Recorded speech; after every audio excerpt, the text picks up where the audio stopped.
Okay. Hello, Mr. Rodriguez. My name is Dan Del Luz. I'll be a nursing student for today. Is it okay if I perform a head-to-toe assessment on you? Yes, it is. Okay. I'm going to start by checking off your head and the shape of your head. The head is a heart shape, white in color, pink on the cheeks. I'm going to check your scalp. Scalp is white in color as well, even throughout, with no visible lesions or masses. I'm going to massage your scalp. Okay, and I felt no masses. Did it feel tender when I did that? No. Gonna check your hair. There's even distribution of hair throughout your head.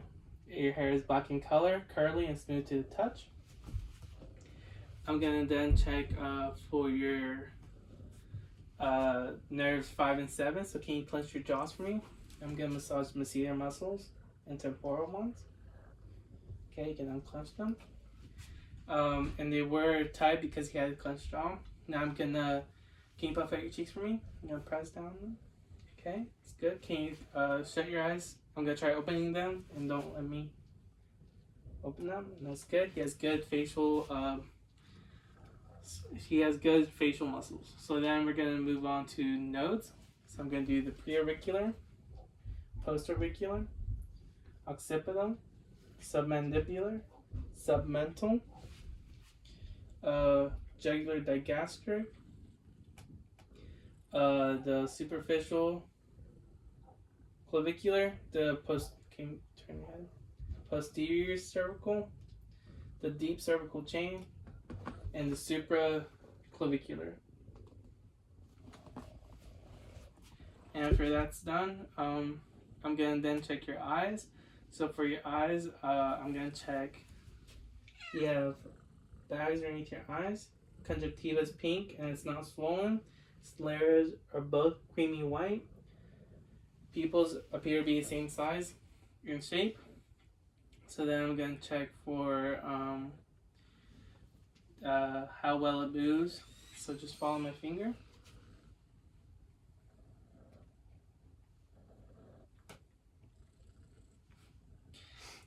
And then both eyes were moved easily in the 6 cardinal ways. I'm going to check for accommodation now, so just keep looking at my finger.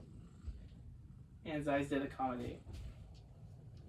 After that, we're going to do the visual acuity test using the Snellen chart, which I don't have, but what we would do is he would stand 20 feet away, and he will look, and he will tell me how much he could read into the last line.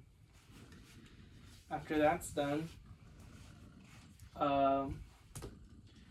we can, I'm going to check for direct and consensual pupillary reaction.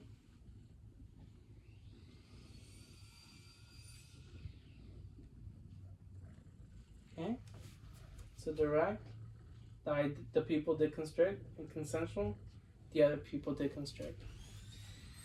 After that's through, I would then check for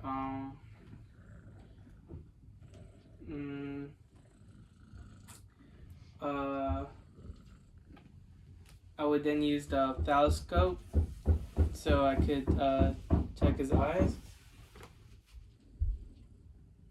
So I would grab the ophthalmoscope and move it around his head so I could see a red reflex, which I would see. Then I would use it to view his retina. So when I would view his retina, it would be a creamy yellow in color with vessels present and the AV ratio being 4 to 5. I would then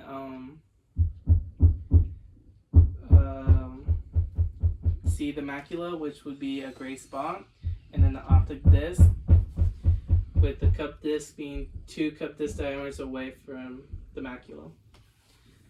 Well, with the macula being 2 cup disc away from the cup disc. And after that's through, I would then check for his ears. So I would use the acuity test. So can you just cover your ear and move it up and down? I'm going to go behind him and say a series of numbers. 4, 5, 6. Can you repeat what I said? 4, 5, 6. Okay, can you do it with the other ear?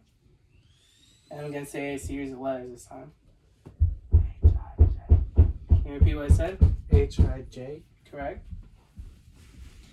So after that's through, I would then do the Weber test, where I would strike a tuning fork and place it on the crown of his head, and he would tell me if he could hear in both ears.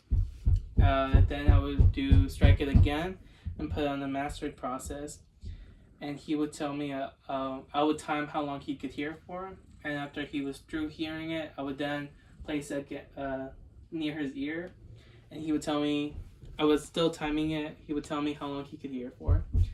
And the air conduction should be twice as long as the bell conduction. After that's through, I would then use the oscilloscope to check inside his ears.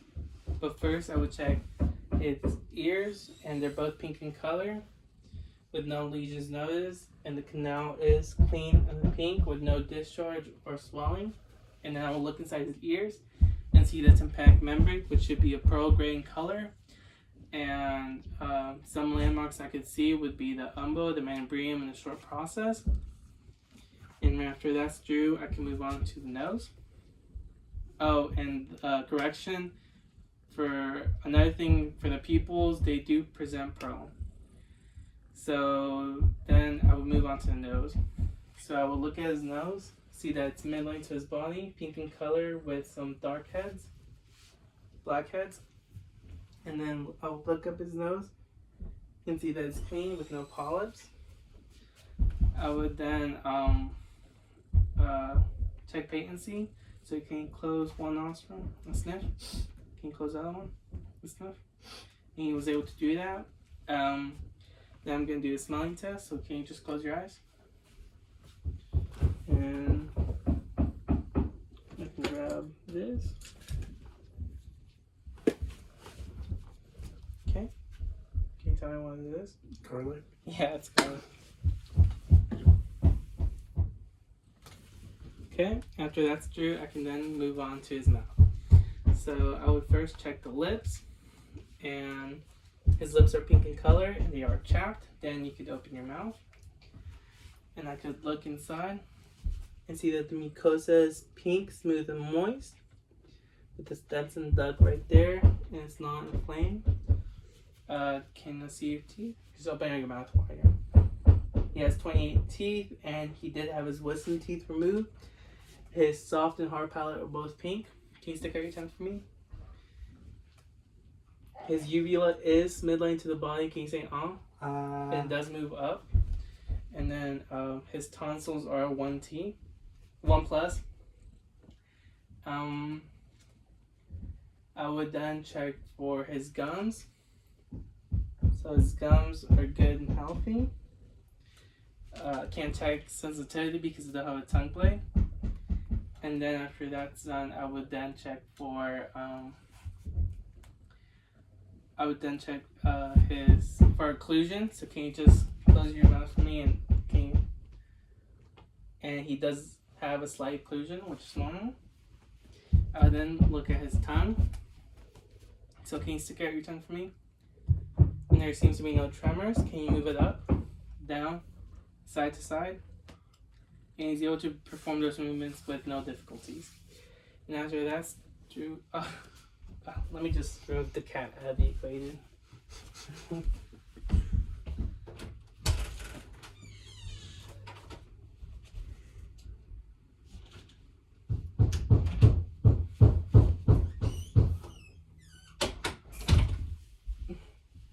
Okay, after that's through, we can move on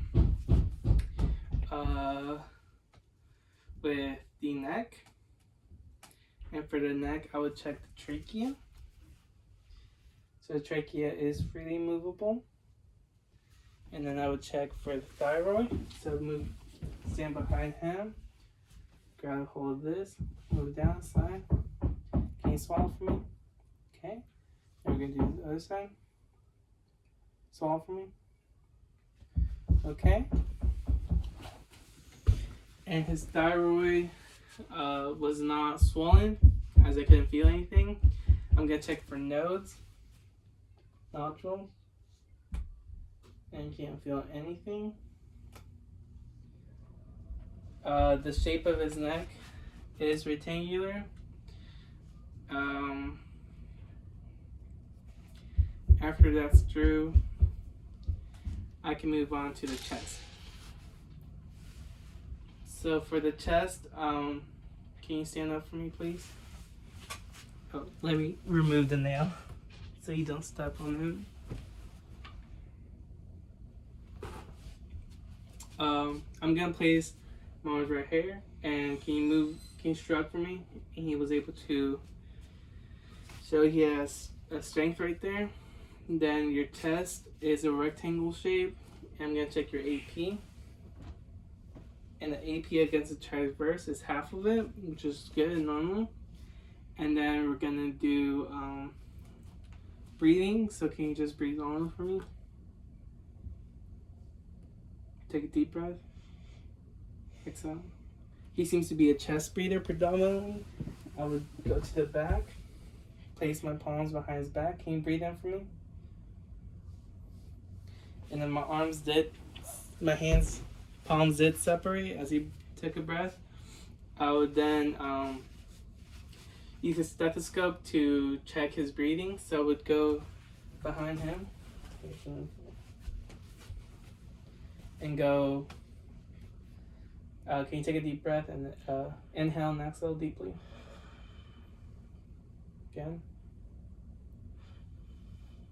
Again.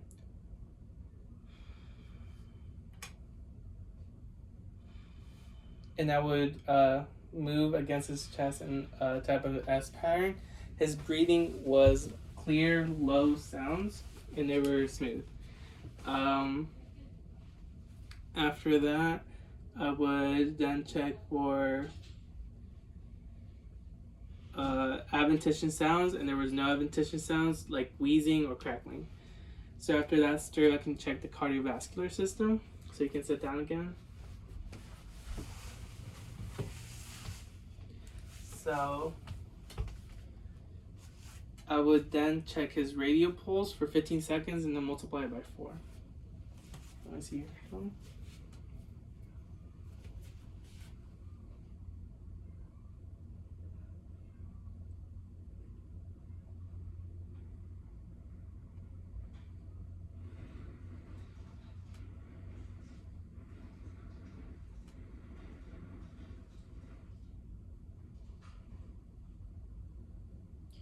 Okay, and I was able to get 64, which is okay and normal. Then I'm going to check for the apical. So if you please just lie down for me. And for the apical, I would use the diaphragm of my stethoscope and just place it against right here, a point, and then just here for a minute.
Okay, that was a minute, and I would get 66, which is still within range and normal.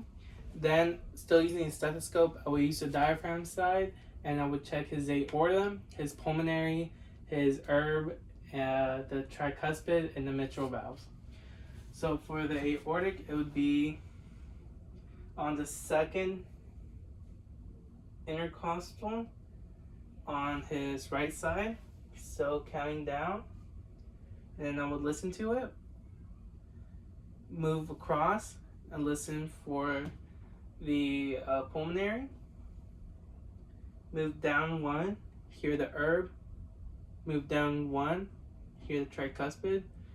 And then move to the side, to his further left side, and I would hear the mitral. Then I would flip the stethoscope to the bell side and I would do it again, placing it again on the aortic, the pulmonary, the herb, the tricuspid, and the mitral. So you can't really see that, but it would be the aortic, pulmonary, herb, tricuspid, and the mitral. Okay? And then I would, using the bell side, I would see if I could hear any murmurs, which I didn't hear. And I was able to hear S1 and S2. So with that done, I could then check his carotid artery. So you can stand up again, sit down in the chair.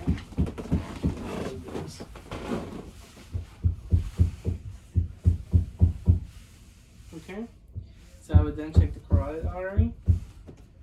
So I would do one independently from the other. And it is strong. I would say 2+. I could feel it both on both sides. Okay, I'm sorry. But can you lay down again? So now I would check for the jugular vein distension. With him having lying down, I would ask him to rise up just a little bit and move his head so I can see if his jugular vein pops out. No, just a little bit. And it does not. So you can sit back up again.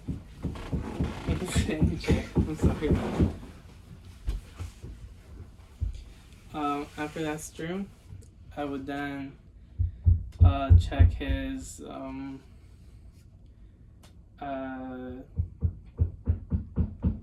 I would check both sides equally, so I would check the radials.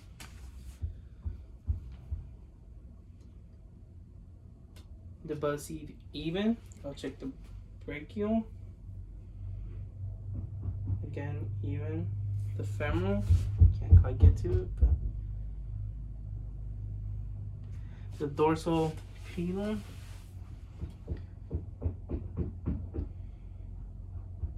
And the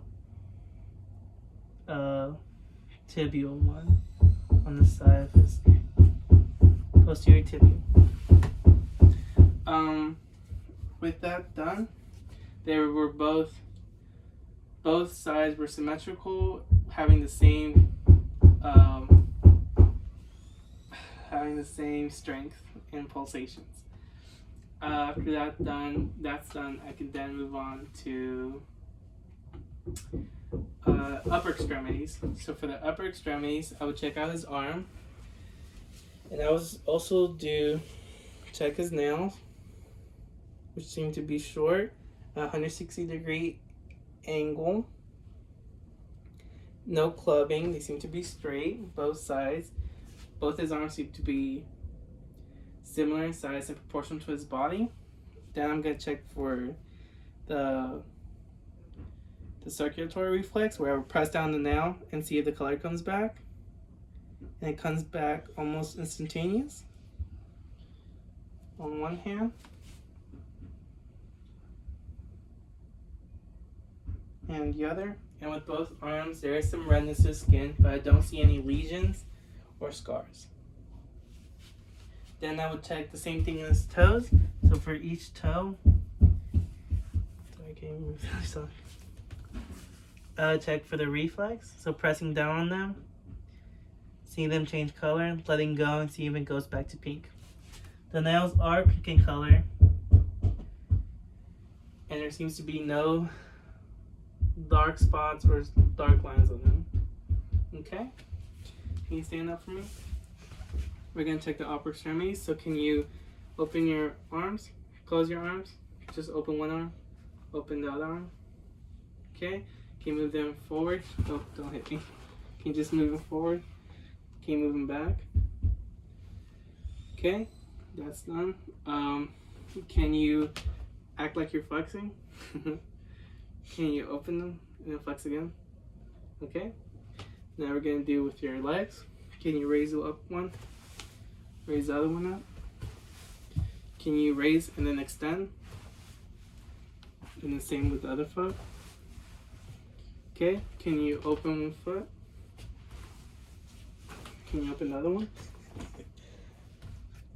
Okay, and then can you push your foot back? And then same with the other one. Okay, you seem to be able to do that. So then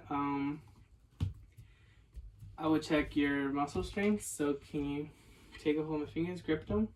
Seems to be all equal. Then can you do this? And I'm gonna try pushing them, and you just push against my palms. Seem to have muscle strength. He's doing good. So then I would move on and check his spine. So can you turn around?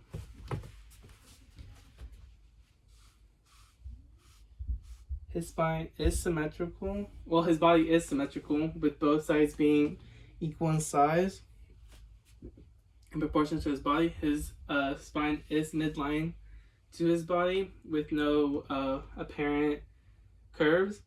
And can you lean forward? Can you lean back? And then side to side? And he is able to perform those movements without any pain. Wait, did you feel any pain? No. Okay, without any pain. Okay, you can turn around. And then I'm going to check for your abdomen. So can you lie down for me? Face this way. Yeah.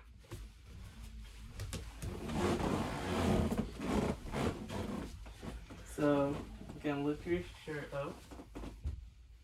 And I'm going to check for contour.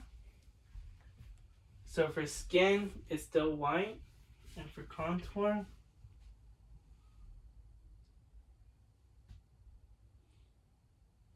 symmetry, he has symmetry on both sides. And his contour is rounded shape. He does have some abnormalities such as stretch marks right here. But otherwise, there's no scars or hernias or any masses. Now I'm gonna no, keep it up, please. Now I'm gonna auscultate. So with the stethoscope, I would hear on all 4 quadrants, starting on the right lower quadrant and working my way clockwise around the body. So what I'm hearing for are bowel sounds, and I would move in a zigzag pattern.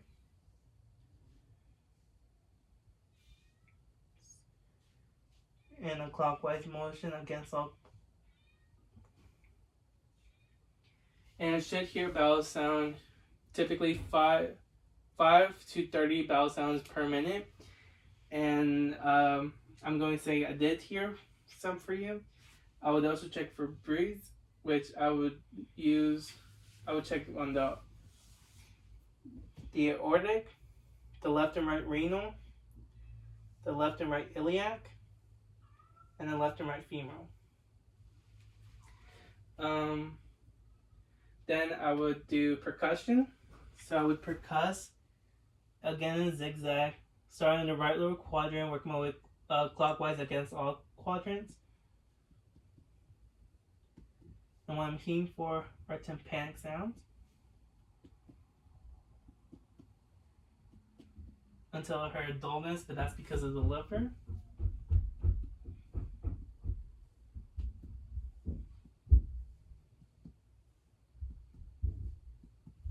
Then I would go on to palpations, and I would start with light palpation with one hand.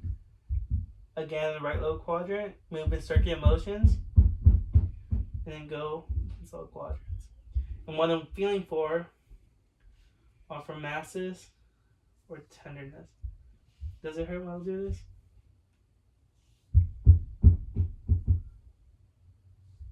Okay, and then I would do deep palpations. With one hand I would feel, and with the other one I would press down 2 to 3 inches deep.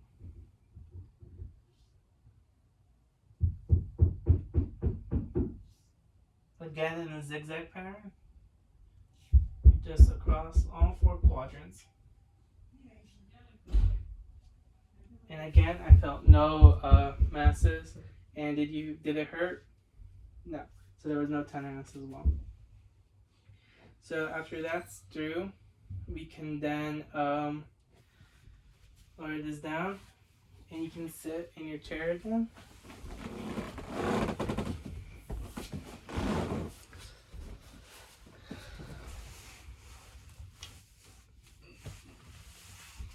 Okay, now we're gonna check your neurological. So I'm gonna can you tell me what your name is? Gary Rodriguez Elders. Can you tell me where we are? Marion, North Carolina. And can you tell me around what time it is? 8 o'clock. Yeah. After that, we're gonna check your movements. So can you pat your legs for me? Just pat them. Pat them. Like continue to pat them. Can you flip your hands over and out continuously fast? Can you do finger to thumb to fingers? Okay. Can you tap your feet? Can you just one foot?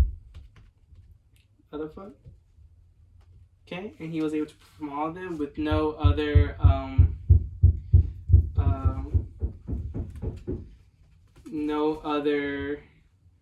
I don't want to say strange movements, but no other